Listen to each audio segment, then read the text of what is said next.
Hello students, good morning and welcome back to your YouTube channel study points, जहां पर हम आपकी Delhi government school की वर्कशीट को सॉल्व करते हैं। तो बच्चों, आज 30 दिसंबर 2020 को हम आपकी कक्षा 10 की वर्कशीट संख्या 73 में विषय हिंदी की वर्कशीट को सॉल्व करेंगे, जिसका बच्चों टॉपिक जो है हमारा जॉर्ज पंचम की नाक, जो कि हमारा कृतिका पुस्तक जो है हमारी उससे लिया गया है।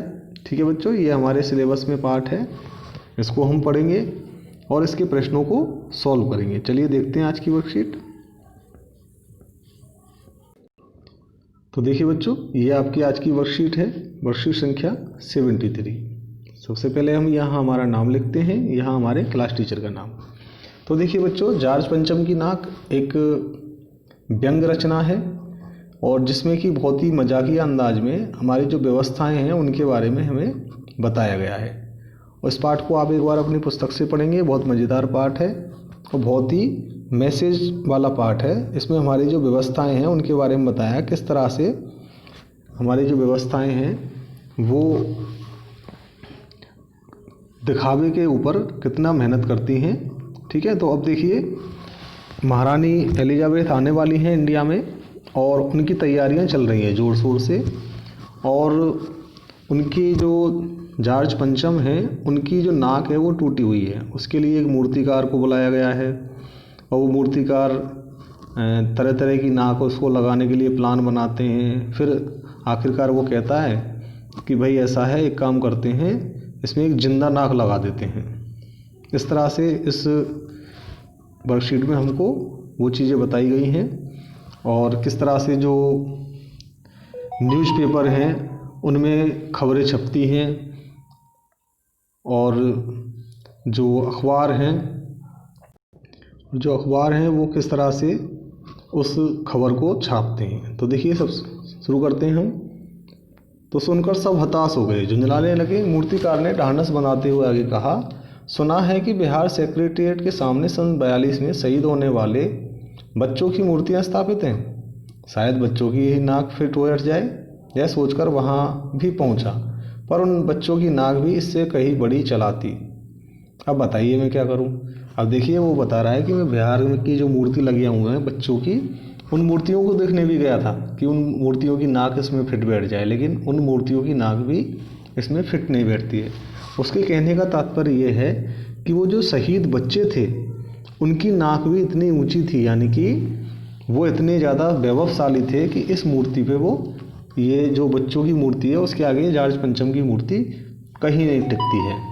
आगे देखिए, राजधानी में सब तैयारियां थीं। जॉर्ज पंचम की लाट को मल मल कर नहलाया गया, रोगन लगाया गया, सब कुछ हो चुका था, सिर्फ नाक नहीं थी। बात फिर बड़े हुक्कामों तक पहुंची, बड़े हुक्कामों तक यानी कि बड़े अधिकारियों तक।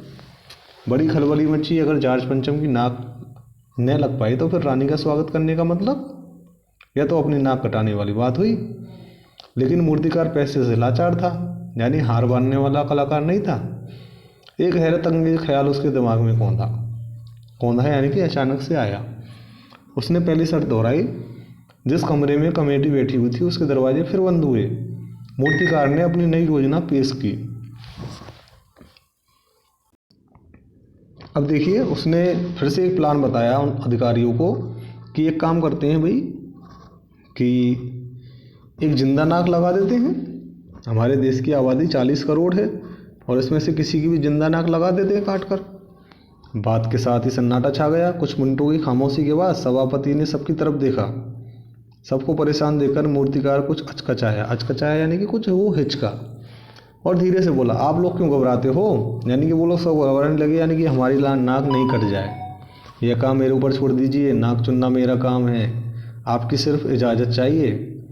कानाफूसी हुई। कानाफूसी यानी कि लोगों ने आपस में कानों में बातें की और मूर्तिकार को परमिशन दे दी। अखबारों में सिर्फ इतना छपा कि नाक का मसला हल हो गया और राजपथ पर इंडिया गेट के पास वाली जॉर्ज पंचम की लाट के नाक लग रही है। नाक लगने से पहले, अब देखो, इस तरह की जब प्लानिंग उनकी हुई तो उससे पहले उन्होंने क्या किया, जितना भी वहाँ जो वो पार्क था जहाँ वो मूर्ति थी उसके आसपास गार्ड लगा दिए और वहाँ तैयारियाँ की गई। तालाब को सुखा दिया गया, नया पानी भरा गया उसमें, और इस तरह की वहाँ पर व्यवस्था हुई। तो ये आप एक बार और पढ़ लेंगे इसको। हम इसके प्रश्नों पर आते हैं। ठीक है बच्चों, ये देखिए आपका ये प्रश्न नंबर 1 कि मूर्तिकार ने क्या क्या प्रयास किए नाक लगाने के लिए। ठीक है बच्चों, देखिए अगला प्रश्न देखते हैं, प्रश्न नंबर 2। ये देखिए प्रश्न नंबर 2 और प्रश्न नंबर 3 कि अखबारों ने किस तरह से क्या खबर छापी। उन्होंने बस इतना छाप दिया कि नाक का जो मसला है वो हल हो गया। प्रश्न नंबर 2 में, प्रश्न नंबर 3 में अखबारों में क्या छपा था उसको उन्होंने बताया है। आगे देखते हैं। देखिए ये आपका प्रश्न नंबर 4 हो जाता है। ठीक है बच्चों, कि कौन कौन सी जो पंक्तियां हैं जो व्यंग्यात्मक घटनाएं हैं। जैसे देखो, शंख इंग्लैंड में बज रहा था, गूंज हिंदुस्तान में हो रही थी, ये भी एक व्यंग्यात्मक पंक्ति है। दिल्ली में सब था, सिर्फ जॉर्ज पंचम की लाट पर नाक नहीं थी। गश्त लगती रही, लाट की नाक चली गई। देश की खैर खाओ की मुट्ठी, खैर खाओ का मतलब होता है मतलब चिंता करने वाले, रखवाले, जैसे कि नेता, अधिकारी। प्रश्न नंबर 4 हो जाता है। माफ करना बच्चों, ये आपका प्रश्न नंबर 3 है और ये प्रश्न नंबर 4 है। ठीक है, ये ध्यान रखें। प्रश्न नंबर 2 का आंसर मैं अभी आपको बताऊंगा, और ये आपका प्रश्न नंबर 5 है। ठीक है, थोड़ा नंबरिंग में गड़बड़ हो गई थी। ये आपका प्रश्न नंबर 5 है। ठीक है, प्रश्न नंबर 2 देखते हैं। ये देखिए बच्चों, ये जो बॉक्स बना हुआ है ये आपका प्रश्न नंबर 2 का आंसर है। ठीक है, कि नाक लगाने से पहले क्या क्या तैयारियां की गई। ठीक है बच्चों, इस तरह से आपकी वर्कशीट कंप्लीट हो जाती है। Take care, goodbye. अपना काम कंप्लीट करके अपने ग्रुप में भेज दें। ठीक है बच्चों।